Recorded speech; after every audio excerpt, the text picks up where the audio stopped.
Budaya upacara Molontalo pada masyarakat Gorontalo. Sebagian besar masyarakat di Indonesia mempercayai bahwa kehidupan manusia selalu diiringi dengan masa-masa kritis, yaitu suatu masa yang penuh dengan ancaman dan bahaya. Kuncaraningrat 1985, Kesing 1992. Masa-masa itu adalah dari kehidupan yang satu ke tingkat kehidupan lainnya, dari manusia masih berupa janin sampai meninggal dunia.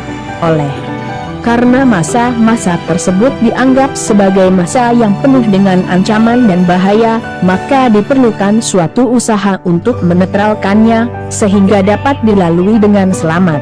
Usaha tersebut diwujudkan dalam bentuk upacara yang kemudian dikenal sebagai upacara lingkaran hidup individu yang meliputi kehamilan, kelahiran, khitanan, perkawinan, dan kematian. Tulisan ini terfokus pada upacara masa kehamilan yang disebut sebagai Molontalo atau Rabapuru pada masyarakat Gorontalo di Pulau Sulawesi. Tempat, pemimpin dan pihak-pihak yang terlibat dalam upacara penyelenggaraan upacara Molontalo atau Tondalo, bahasa Gorontalo, atau Rabapuru, bahasa Manado, diadakan ketika usia kandungan seseorang telah mencapai 7 bulan. Tujuan dari diadakannya upacara ini adalah sebagai pernyataan dari pihak keluarga suami bahwa kehamilan pertama adalah harapan akan terpenuhinya keturunan dari perkawinan yang sah. Selain itu juga sebagai pernyataan atau maklumat kepada pihak keluarga suami bahwa sang istri benar-benar suci ketika belum menikah. Sebagai catatan, upacara masa kehamilan yang disebut sebagai Molontalo ini diadakan hanya pada saat seorang perempuan mengalami masa kehamilan untuk yang pertama kalinya. Pemimpin dalam upacara Molontalo adalah dukun bayi atau bidan kampung yang biasa disebut Hulanglo yang beragama Islam, mengetahui seluk-beluk umur kandungan, mengetahui urut-urutan upacara Molontalo, hafal bacaan-bacaan dalam upacara, dan telah diakui oleh masyarakat setempat. Adapun pihak-pihak lain yang terlibat dalam penyelenggaraan adalah 1. Para kerabat dari pihak suami, 2. Imam kampung atau hatibi, 3. 2 orang anak, laki dan perempuan, berusia 7-9 tahun yang masih memiliki orang tua, payu Molontalo, 4. 3 orang ibu yang dianggap dari keluarga sakinah, dan 5. Warga masyarakat lainnya yang membantu mempersiapkan perlengkapan maupun menyaksikan upacara. Peralatan upacara, peralatan dan perlengkapan yang perlu dipersiapkan dalam upacara Molontalo adalah 1. Hulante yang membentuk seperangkat bahan di atas baki, terdiri dari beras secupak, 3 liter, 7 buah pala, 7 buah cengkeh, 7 buah limututu, lemon sowangi, 7 buah mata uang yang bernilai Rp100. 2. Peralatan pembakaran dupa, terdiri dari tetabu, dupa, 1 buah polutube, kedupaan, baskom tempat tetabu, dan segelas air masak. 3. BO2 pongila atau batu gosok botu.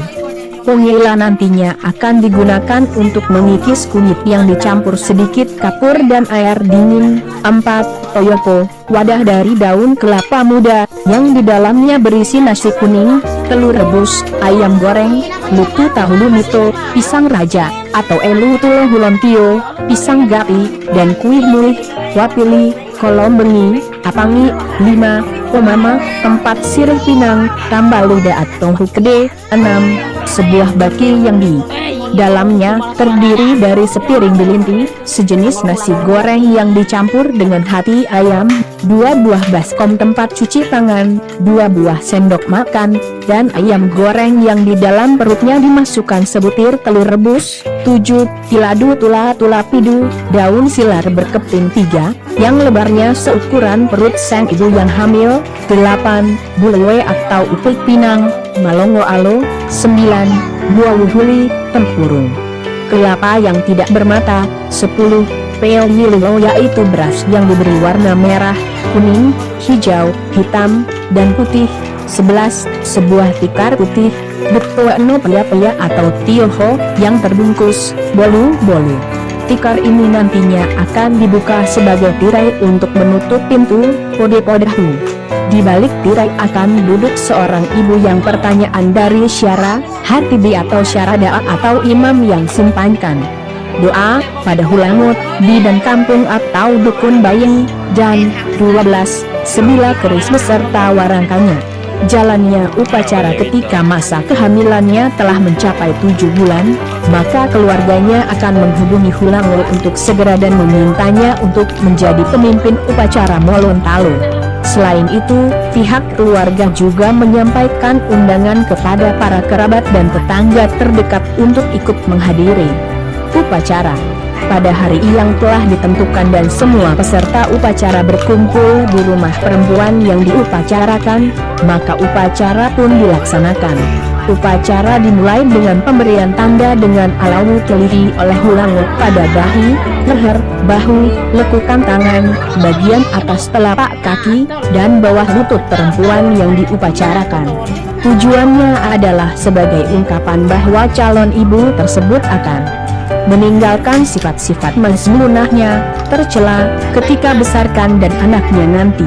Selanjutnya, ia dibaringkan di atas sebuah tikar putih dengan kepala menghadap ke arah timur dan kaki ke barat. Pada bagian kepala diletakkan sebuah bantal yang selalu dipegang oleh seorang ibu.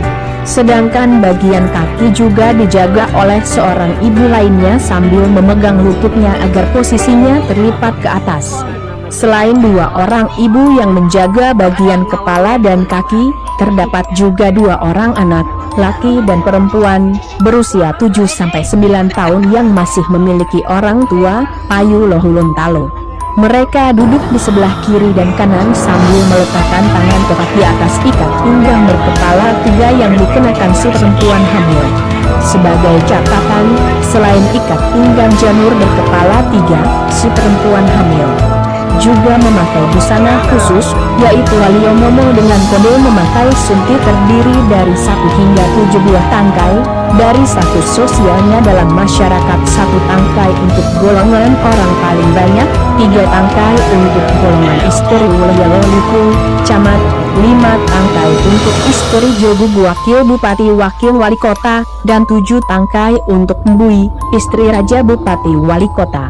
Usai dibaringkan, syara atau imam kampung atau hatibi bertanya pada ibu yang memegang talante gula, tikar terbungkus kain yang digunakan sebagai penutup pintu, dengan kutipan mamongola hula yang artinya sudah berapa bulan. Pertanyaan ini segera dimulai pada Hulango yang segera menjawabnya dengan kalimat Yinta Waluo. Penjelasan lebih lanjut oleh ibu penjaga tirai pada syara dengan suara yang agak keras. Hal ini berlangsung sebanyak 3 kali. Setelah acara tanya jawab selesai, sang suami segera masuk ke dalam kamar istrinya lalu melangkai perutnya sebanyak 3 kali. Selesai melangkai perut istrinya, sang suami lalu menghulus keris untuk semua aman silar yang telah disediakan. Potongan anyaman silar tersebut lalu dibawa keluar mengelilingi rumah sebanyak 1 kali, kemudian dibuang agak jauh dari rumah. Tujuan dari kegiatan ini adalah agar sang bayi lahir dengan selamat dan setelah dewasa akan memegang adat, syara, dan ba'ala sebagai pedoman hidupnya dalam bermasyarakat. Setelah sang suami kembali masuk ke rumah dan duduk dengan istrinya untuk acara saling menyuapi dengan seperangkat makanan dalam baki yang terdiri dari nasi bilinti dan ayam goreng. Sebelum acara saling menyuapi berlangsung yang juga sebagai lambang kasih sayang serta adanya hak dan kewajiban dari suami istri, terlebih dahulu sang suami akan mengeluarkan telur yang dimasukkan dalam perut ayam goreng. Telur yang keluar dari tubuh ayam goreng tersebut berarti agar sang istri memberikan kemudahan ketika melahirkan bayinya. Selesai prosesi saling menyuapi, acara dilanjutkan dengan membaca doa dan salawat yang dipimpin oleh hatibi. Kemudian sang suami dan istrinya akan dimandikan oleh Hulango dengan air yang telah dicampur dengan berbagai macam bunga dan ramuan. Acara yang diakhiri dengan makan bersama di antara peserta upacara dengan hidangan berupa kue tradisional khas Gorontalo. Dan sebelum para peserta upacara pulang, sang suami memberikan palau, sedekah sesuai keikhlasan hati, kepada Hulangut, Hatidi, 3 orang ibu, penjaga kepala, kaki dan tirai, serta 2 orang anak yang ikut menjaga perempuan yang sedang diupacarakan. Dengan berakhirnya tahap pemberian palau ini, berakhirlah seluruh rentetan upacara Molontalo. Nilai budaya. Ada beberapa nilai yang terkandung dalam upacara Molontalo. Nilai-nilai itu antara lain adalah kebersamaan, ketelitian, gotong royong, keselamatan, dan keagamaan. Nilai kebersamaan dari berkumpulnya sebagian anggota keluarga untuk berdoa bersama demi keselamatan bersama pula.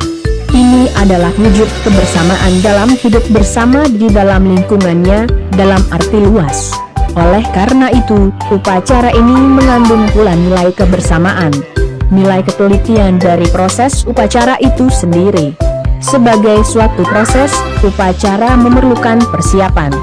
Baik sebelum upacara, pada saat prosesi, maupun sebelumnya. Persiapan itu tidak hanya menyangkut persiapan upacara, tetapi juga tempat, pemimpin, dan peserta. Semuanya itu harus dipersiapkan dengan baik dan hati-hati, sehingga persiapan dapat berjalan dengan lancar. Untuk itu, dibutuhkan ketelitian. Nilai kegotong royongan tergantung dari keterlibatan berbagai pihak dalam penyelenggaraan. Mereka saling membantu